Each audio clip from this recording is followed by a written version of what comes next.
Magandang araw po kapatid. Sa bidyong ito, sisimula natin ang paglalakbay sa aklat ng mga gawa. Isang makapangyarihang bahagi ng bagong tipan na nagsasalaysay kung paano kumilos ang Espiritu Santo sa buhay ng mga alagad matapos ang muling pagkabuhay at pag-akyat sa langit ni Jesus. Ang unang kabanata ng gawa ay isang mahalagang simula. Dito natin makikita ang huling tagubili ni Jesus, ang kanyang pag-akyat sa langit at ang paghahanda ng mga alagad sa darating na kapangyarihan ng Espiritu Santo. Isa itong paanyaya para sa ating lahat na maging saksi ng kanyang pag-ibig at kapangyarihan. Tara, samahan ninyo ko at sabay-sabay nating basahin at pagnilayan ang gawa, Kabanata 1. Ang mga gawa ng mga apostol. Unang kabanata. Ang unang kasaysayan na ginawa ko, o Teofilo, ay tungkol sa lahat ng pinagsimulang ginawa at itinuro ni Jesus, hanggang sa araw na tanggapin siya sa kaitaasan. Pagkatapos na makapagbigay siya ng mga utos sa pamamagitan ng Espiritu Santo sa mga apostol na kanyang hinirang.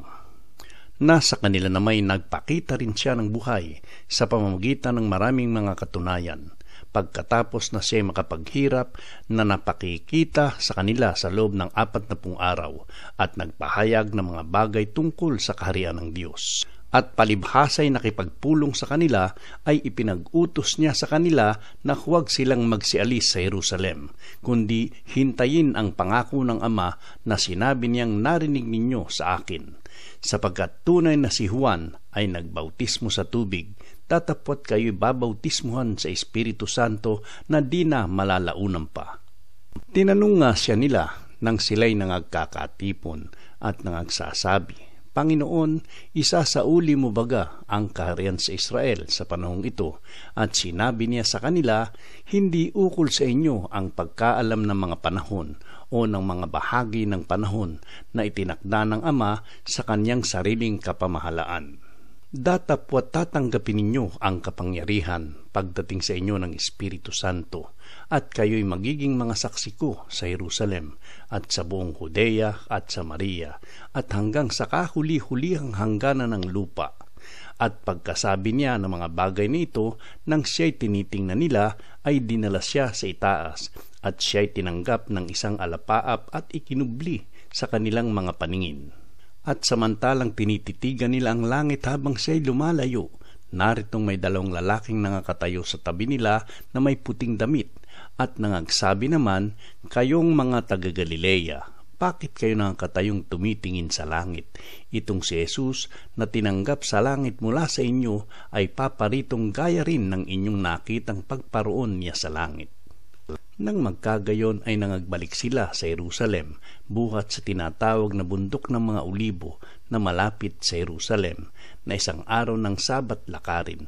At nang sila'y magsipasok sa bayan, ay nagsiakyat sila sa silid sa itaas na kinatitirhan nila ni Pedro at ni Juan, at ni Santiago at ni Andres, ni Felipe at ni Tomas, ni Bartolome at ni Mateo, ni Santiago na anak ni Alfeo, at ni Simong Masikap, at ni Judas na anak ni Santiago. Ang lahat ng mga ito'y nagsisipanatiling matibay at nangagkakaisa sa pananalangin na kasama ang mga babae, at si Maria na ina ni Jesus at pati ng mga kapatid niya. At ng mga araw na ito'y nagtindig si Pedro sa gitna ng mga kapatid at nagsabi, at nangagkakatipon ang karamihan sa mga tao na may 120. Mga kapatid, kinakailangang matupad ang kasulatan na nang una ay sinalita ng Espiritu Santo sa pamamagitan ng bibig ni David tungkol kay Judas na siyang pumatnugod sa nagsihuli kay Jesus, sapagkat siya'y ibinilang sa atin at siya'y tumanggap ng kanyang bahagi sa ministeryong ito. Kumuha nga ang taong ito ng isang parang sa pamamagitan ng ganti sa kanyang katampalasanan, at sa pagpapatihulog ng patiwarik ay pumutok siya sa gitna, at sumambulat ang lahat ng mga laman sa kanyang tiyan. At ito'y nahayag sa lahat ng mga nagsisitahan sa Jerusalem, ano pat tinawag ang parang na yaon sa kanilang wika na Aseldama, sa mga tuwid bagay, ang parang ng dugo. Sapagkat nasusulat sa aklat ng mga awit, bayaang mawala nawa ng tao ang kanyang tahanan, at huwag bayaang manahan doon ang sinuman at bayaang kunin ng iba ang kanyang katungkulan.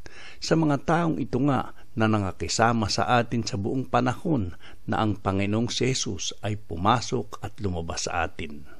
Magmula sa pagbautismo ni Juan hanggang sa araw na siya'y tanggapin sa itaas mula sa atin, ay nararapat na ang isa sa mga ito'y maging saksi na kasama natin sa kanyang pagkabuhay na maguli.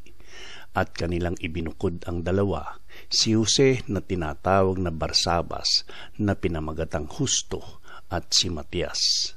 At sila'y nagsipanalangin at nagsipagsabi, Ikaw, Panginoon, na nakatataho ng mga puso ng lahat ng tao, ay ipinakilala mo kung alin sa dalawang ito ang iyong hinirang, upang tanggapin ang katungkulan sa ministeryong ito at pagkaapostol na kinahulugan ni Judas, upang siya'y makaparoon sa kanyang sariling kalalagyan. At sila'y pinagsapalaran nila at nagkapalad si Matias at siya'y ibinilang sa 11 apostol.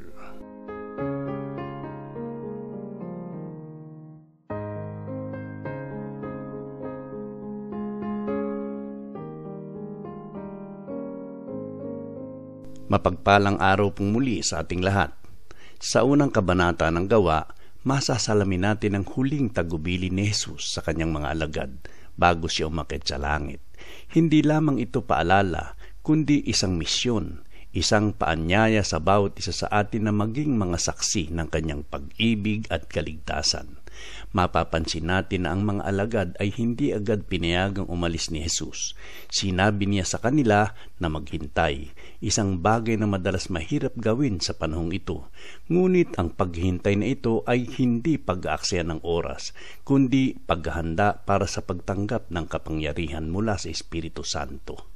Ang tagpo ng pag-akyat ni Jesus sa langit ay hindi pagtatapos, kundi simula ng gawain ng simbahan. At tulad ng mga alagad, tayo rin ay tinatawag ngayon upang ipagpatuloy ang misyon ni Kristo. Ipahayag ang mabuting balita hanggang sa dulo ng daigdig. Sa gitna ng ating kahinaan, takot at pag-aalinlangan, alalahanin natin, hindi tayo nag-iisa. Ang kapangyarihang ibinigay ng mga alagad noon ay siya ring kapangyarihang ibibigay sa atin ngayon, ang kapangyarihan ng Espiritu Santo. Manalangin tayo. Panginoon, turuan mo akong maghintay sa iyong panahon, magtiwala sa iyong Espiritu, at maging matapang na saksi ng iyong pag-ibig. Gamitin mo ang aking buhay upang maghatid ng liwanag sa iba. Amen.